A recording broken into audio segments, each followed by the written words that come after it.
안녕하세요. 저는 올해 29살이 된 여자입니다. 어릴 적부터 저는 엄마 없이 자랐었습니다. 듣기로는 엄마가 어릴 적 저를 낳자마자 버리고 도망갔다고 하더군요. 갓난 아이였던 저를 아빠는 도저히 혼자 키울 수가 없었고, 그런 저를 고아원에 보내겠다던 아버지를 필사적으로 말리던 할머니. 할머니께서는 자기가 키우겠다며 말씀하셨고, 그렇게 저는 할머니 손에 자라게 되었습니다. 엄마가 도망갔지만 둘이 혼인신고도 안 했고 동거 도중에 생긴 아이였는데 책임지지도 못할 아이를 낳았으니 서로 누구 책임이라며 실랑이를 벌이다가 결국 이 사단이 난 거죠.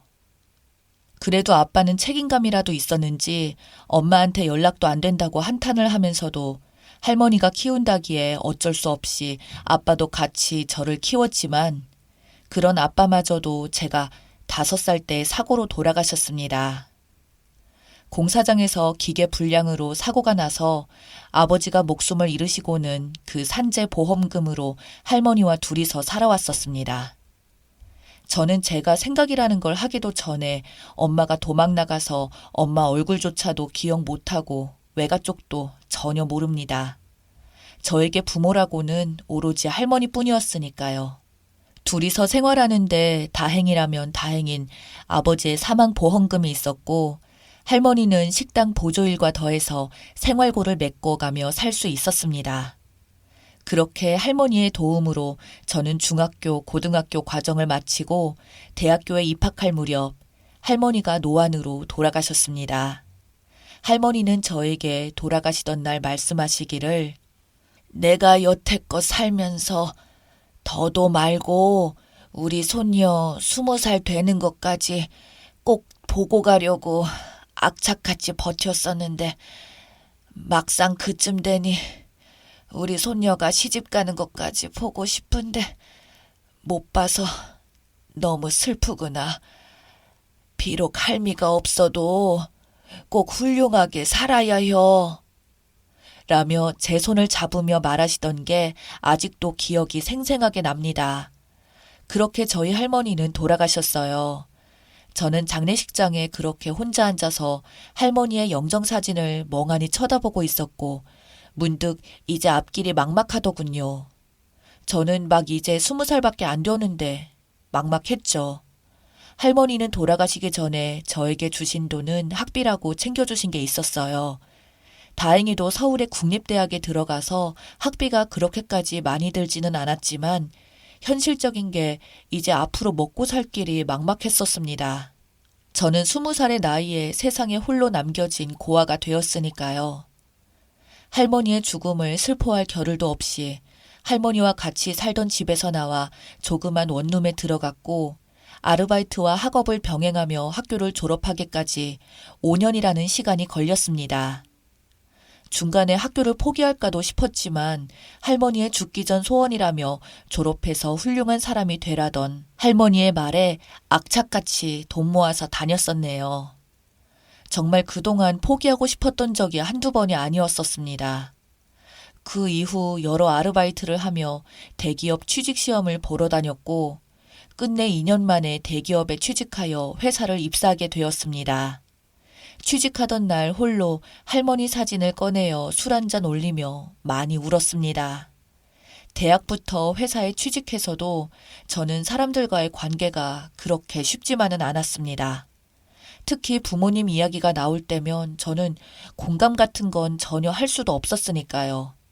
어릴 때부터 주변 사람들이 말하는 말 중에 가장 싫어하는 말이 우리 엄마가, 우리 아빠가입니다. 한 번도 불러본 적도 없는 그 말을 제가 어떻게 떠올리겠어요. 그런 인간관계를 어려워하던 저에게 회사 동기가 다가왔습니다. 저보다 나이는 어리지만 대학을 졸업하자마자 취직하여 기수는 동기였던 남자. 항상 저에게 누나 누나 거리면서 제 뒤를 졸졸 따라다니더군요. 듣기로는 집도 잘 산다고 딱 봐도 엄청 귀하게 자란 남자였습니다. 학교도 저보다 훨씬 좋은 곳을 나왔고 살면서 고생이라고는 안 했는지 손에 굳은 살도 없더라고요. 제가 동기 모임이나 회사에서도 잘 어울리지 못하고 있으면 언제나 부침성 있게 다가와서 저를 끌어다 놓고 챙겨주는데 정이라는 게 무엇인지 점점 그런 동생이 듬직한 남자로 보이기 시작했고 저도 점점 끌리기 시작했었습니다. 그렇지만 저도 제 처지를 잘 알고 있습니다. 사실 대학생 때 처음으로 사귀었던 남자친구가 있었는데 남자친구 엄마가 남자친구 모르게 몰래 찾아와서 우리 아들 그만 만났으면 좋겠다고 부모도 없는 아이랑 만나서 얼마나 고생을 시키려고 하냐며 쏘아붙이던 말에 저도 충격을 받아서 휴학도 하곤 했었거든요. 그 트라우마가 있어서 그 동기 남자에게 끌리는 제 모습에 또 겁이 났습니다.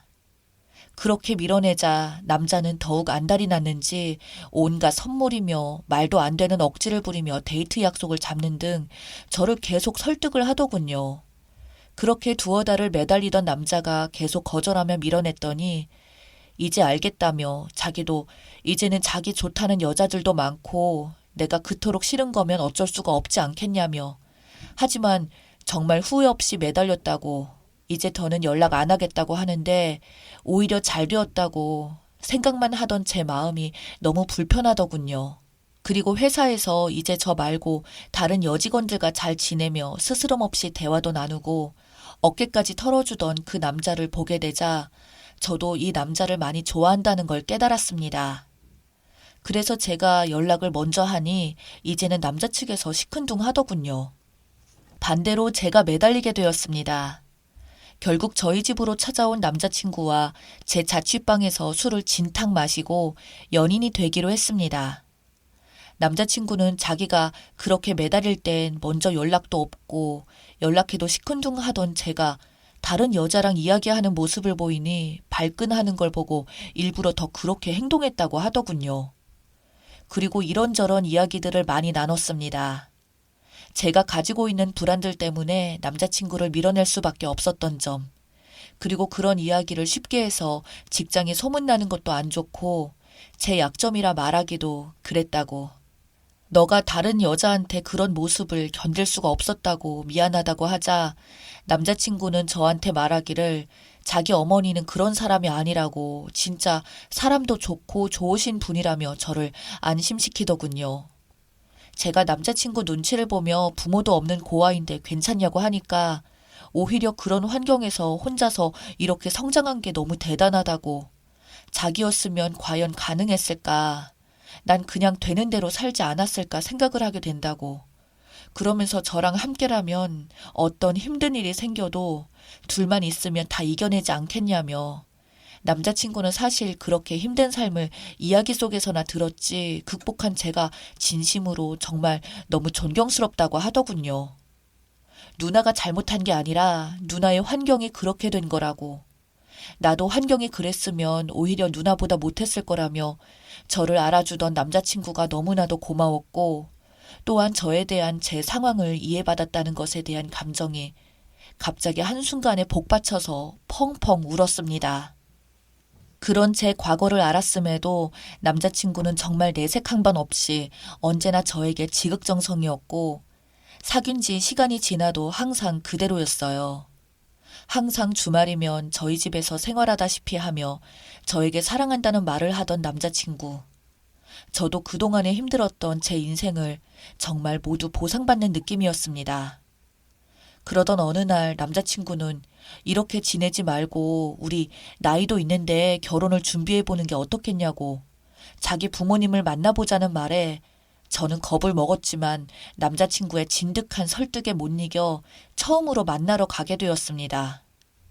그렇게 처음 만난 남자친구 부모님. 남자친구의 호언 장담과 달리 아버님은 별말이 없으셨으며 예비 시어머님은 많이 날카로우셨습니다. 부모가 없다는 말에 고아원에서 자랐냐고 저에게 물으셨고 저는 엄마는 얼굴을 본 적이 없고 아버지가 어릴 때 할머니 밑에서 저를 키우다 돌아가셔서 그 뒤로 할머니 밑에서 컸다고 말씀드렸더니 엄마 얼굴을 모른다는 게 엄마가 혹시 돌아가신 거냐고 묻더군요. 그래서 저는 그건 아니라니까 예비 시어머니는 갑자기 제가 들으라는 식으로 대놓고 남자친구에게 말하셨습니다. 너 대체 어디서 저런 애를 데려온 거니? 여태까지 한 번도 속 썩인 적이 없어서 너의 선택이라면 다 들어줬었지만 이건 해도 해도 너무한 거 아니니? 라고 저를 있는 대로 면박을 주더군요. 남자친구도 그런 엄마의 모습을 처음 봤는지 당황해했지만 오히려 큰 소리로 저를 감싸며 저희 환경이 제 잘못도 아닌데 왜 그런 소리를 경우 없이 하시냐며 어머니랑 싸우더군요. 결국 저는 그날 밥 한 술 제대로 못 먹고 숨막히는 분위기 속에 있다가 집으로 돌아갔습니다. 남자친구는 저를 따라와 저랑 그냥 살고 혼인신고 하겠다며 떼를 부리는 걸 너까지 이러면 우리 둘이 진짜 아무것도 안 된다고 부모 등지고 살 것도 아닌데 집에 가서 부모님 달래드리라고 나 같아도 나 같은 여자 우리 아들이 결혼한다고 데려오면 솔직히 싫어할 거라고 말하며 겨우 남자친구를 집으로 돌려보냈습니다.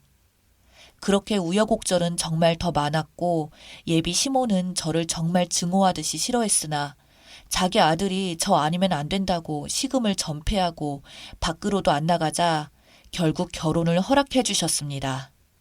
그렇게 결혼을 준비하던 어느 날 제가 청첩장에 들어갈 부모님 문제로 시어머니께 연락을 드렸고 친모 이름은 모르고 아버지 이름만 올리겠다고 하자 참 가지가지 한다며 허락했습니다. 그리고 청첩장 샘플을 드렸더니 시어머니 얼굴이 변하는 겁니다. 덜덜 떨면서 아버지 이름이 조땡땡이 맞냐고 묻더군요. 맞다고 혹시 아시는 분이냐니까 아무것도 아니라며 말하시던 시어머니. 그렇게 어느 정도 시일이 지나 저에게 갑자기 전화를 하시더니 조용히 따로 보자며 저희 집으로 찾아와서는 이 결혼은 안 된다고 딱 잘라서 말하더군요. 대체 이제 와서 왜 그러시냐고 청첩장도 이제 다 나오고 결혼식장도 예약금도 모두 걸어놨다니까 저한테 서류를 한 장 보여주더군요. 친자 확인 검사지였습니다. 저랑 시어머니하고 친자 확인서였어요. 그걸 보자 저는 시어머니가 제 어머니라는 걸 알게 되었습니다. 제가 아무 말도 안 하고 가만히 있자 시어머니는 저에게 미안하다고 자기가 그땐 가난한 남자랑 한순간의 실수로 애를 낳은 거라 도망친 거였다고 그래서 평생 이고 살았었는데 자기가 지은 죄가 이렇게 돌아올 줄 몰랐다며 자기 남편이고 아들이고 자기의 과거도 모르니까 그냥 내가 가지고 있는 돈 거의 전부 다 너한테 줄 테니 제발 그냥 아무 말 없이 해외라도 나가다 쉬다 오라고 모든 거 다 자기가 책임을 진답니다. 그토록 그동안 저를 표독스럽게 갈구던 예비 시모가 알고 봤더니 제가 어릴 때 버리고 떠나서 이 모든 불행을 만든 친엄마였다니. 거짓말 같게도 이 모든 일은 사실이었습니다. 저는 제 이복동생과 살을 맞대고 살아왔던 것이고 결혼까지 하려고 한 것이었죠. 그 다음 날 친엄마는 다시 찾아와 저에게 거액의 돈을 주며 제발 부탁한다는 말을 하길래 제가 너무 화가 나서 이대로 못 간다며 왜 당신 때문에 내가 이 결혼을 파토내야 되냐고 그냥 남자친구랑 결혼해서 살면 우리도 아무것도 모르지 않냐고 따지니 어차피 밝혀지면 법적으로도 저희는 부부가 될 수 없다며 다 자기의 죄라고 평생 사죄할 테니 제발 좀 떠나달라고 하더군요. 결국 저는 남자친구에게는 편지 한 통을 남기고 회사도 사표를 내고 떠났습니다. 제 박복한 인생에 비행기 한 번 타본 적이 없었는데 이렇게 첫 해외여행이 신혼여행이 아니라 이런 식으로 하게 될 줄은 꿈에도 몰랐네요. 저는 이제 어떻게 살아야 할까요?